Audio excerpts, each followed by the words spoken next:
সকাল দুপুর সন্ধ্যা জামাত ইসলামের একটা গ্রুপ, জামাত ইসলামের জুনিয়র টিম, যারা বিএনপির বিরুদ্ধে অসভ্য নোংরা ভাষায় কথাবার্তা বলছে।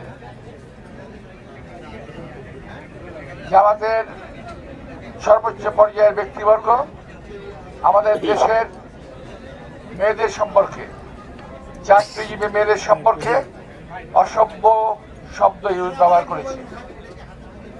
তাদের বাচ্চারা তারাও অপপ্রচার চালাচ্ছে একযোগে।